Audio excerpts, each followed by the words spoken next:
দেখেন আমি এই বিপিএলে মিনিমাম আজকে যদি ফাইনাল ম্যাচের টিকিটটা আমি যেহেতু একটা পিডিএফ ফাইল পেয়েছি, আমি প্রমাণ সহ দেখাইতে পারবো। আমি ফাইনাল ম্যাচের পিডিএফ ফাইলটা 400 টাকার যে পিডিএফ মানে টিকিটের প্রাইস মূল্য সেটা আমি 1500 টাকা দিয়ে ক্রয় করছি। বাট আমার রেফারেন্স ছিল আমার কাছের ভাই। বাট আমরা বিগত বছরগুলো দেখে আসতেছি সবসময় বিসিবির কোনো একটা ষড়যন্ত্র, যেটাকে আমরা সিন্ডিকেট বলি, এই ষড়যন্ত্রের কারণে যারা ক্রিকেট প্রেমী মানুষ আমরা বাংলাদেশের, আমরা নিজ দলের সাপোর্ট করতে এসেও আমরা হতাশা আর সিন্ডিকেটের সাথে জড়িত হয়ে আমরা মাঠ থেকে চলে যাইতে হয়। অনেক দর্শক আছে ভাই, আমি যেমন সকাল 8টায় আসছি এখানে, আমি আধা ঘন্টা আগে টিকিট ক্রয় করছি আমার এক পরিচিত ভাই থেকে, যেটা প্রাইস মূল্য আমি বললাম। তো এই যে সিন্ডিকেট অর্থাৎ জুলাইয়ের গণ অভ্যর্থনের পরে আমরা যে সিন্ডিকেটকে উৎখাত করার জন্য ছাত্র সমাজ বা সব শ্রেণীর মানুষজন একত্রে কাজ করে যাব দেশ গড়ার লক্ষ্যে, সামান্য ক্রিকেটের ক্ষেত্রে এখনও বিসিবি কেন সতর্ক হচ্ছে না, কেন এর বিরুদ্ধে এখনও কোনো অ্যাকশন নিচ্ছে না? কারণ বিসিবির সাথে সম্পূর্ণ 100% জড়িত। ওরা টিকিট বক্স ন্যায্য মূল্যে যেটা থাকে ওরা উৎখাত করে দিয়ে বিভিন্ন টুকাই পোলাপান বা এই স্টুডিয়ামে যারা কর্মরত অবস্থায় আছেন তাদেরকে 15টা থেকে 16টা টিকিট দেয়। এই সিন্ডিকেটকে আমাদের অবশ্যই উৎখাত করতে হবে, অবশ্যই উৎখাত করতে হবে। যেমন আমি ভুক্তভোগী, আমি অবশ্যই লাইভ আগে যাই। দেখেন ভাই, আপনারা দেখেন এই যে আমার জাস্ট পিডিএফ ফাইল, আমি পিডিএফ ফাইল ক্রয় করছি 400 টাকার টিকিট মাত্র 1500 টাকায় পরিচিত, বাট এই টিকিট 3000 টাকায় কেউ পাবেন না আশা করি। তো এই সিন্ডিকেট থেকে আমরা বেরোই।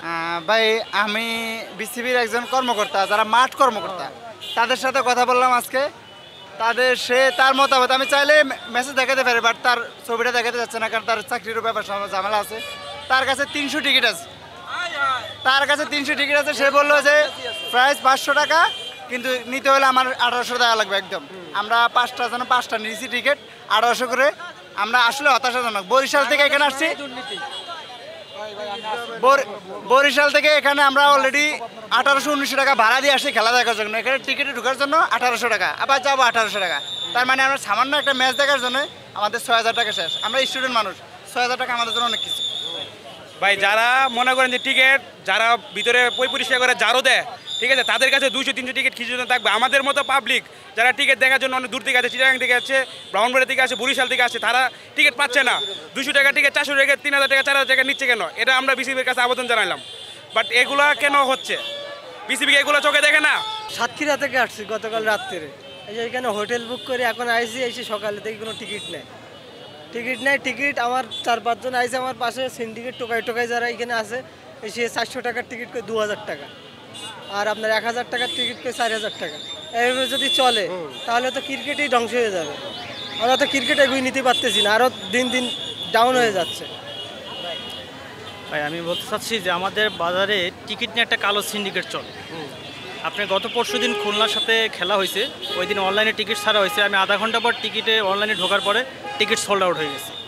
অফলাইনে যে টিকিটগুলো বিক্রি হয়, এই টিকিটগুলো কালোবাজারিরা একজন 10টা 15টা 12টা করে কেটে রাখে এই ম্যাচের আগের দিন কিংবা ম্যাচের দিনে অধিক দামে বিক্রি করার জন্য। যেমন আজকে অনেক, আপনি ওই দিক গেলে দেখতে পারবেন, অনেকে টিকিট বিক্রি করতেছে আপনার 400 টাকার টিকিট 2000 টাকা ফিক্সড, হয়তো কিছুক্ষণ পর গেলে আরও দাম বাড়বে। তো আসলে যারা আমরা সাধারণ মানুষ অনেক দূর থেকে কষ্ট করে খেলা দেখার জন্য আসি, কিংবা যারা আমরা খেলা পাগল মানুষ, খেলাকে ভালোবাসি, আমরা যদি এরকম মানে স্বচ্ছতা না থাকে এই জায়গাগুলোতে, আমার মনে হয় যে এইসব বিষয়ে বিসিবির পদক্ষেপ নেওয়া উচিত। একজন ব্যক্তি শুধু একটা টিকিটই কাটতে পারবে, একজন ব্যক্তি একের অধিক টিকিট কাটতে পারবেন, এবং টিকিটে তার নাম তার ঠিকানা এন্ট্রি করে যদি টিকিট করা হয়, আমার মনে হয় কালোবাজার এটা বন্ধ হবে সম্ভব।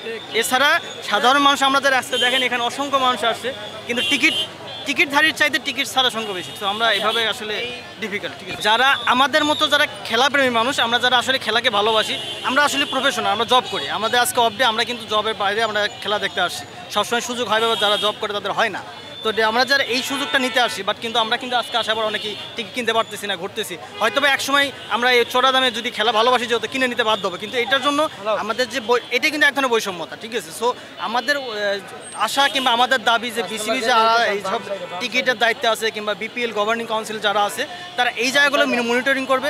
এবং আমি আপনাকে আরেকটু বলে রাখি, আমি আপনার বিপিএলের যে টিকিট অনলাইনে যারা হেল্প করে, ওই নাম্বার আমি তাদেরকে ফোন দিয়েছিলাম, তো আমি বললাম যে আচ্ছা কাউন্টার থেকে আমরা টিকিট পাবো কিনা, কিংবা আসলে একজনে কতজন টিকিট কাটতে পারবে, তো উনি আসলে আমাদের এভাবে হেল্প করতে পারেনি।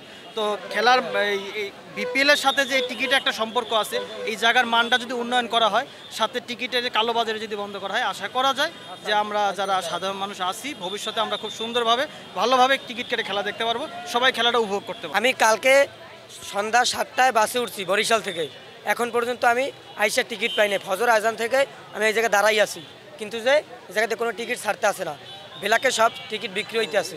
এই আমার কাছে এখন 400 টাকার টিকিট 1800 1900 টাকা চাই। কারণ আমরা কীরকমের খেলা দেখবো? আমরা যারা ক্রিকেট প্রেমী তারা কীরকমের খেলা দেখবো? দেশ থেকে আইছি, দেশ থেকে টিকিট কাটতে আইছি, এখন এই জায়গায় টিকিট পাইতেছি না, তা আমরা কি খেলা দেখার অধিকার নাই? এরকম করলে তো চলবে না। বিসিবির তো একটা পদক্ষেপ নেওয়া উচিত এই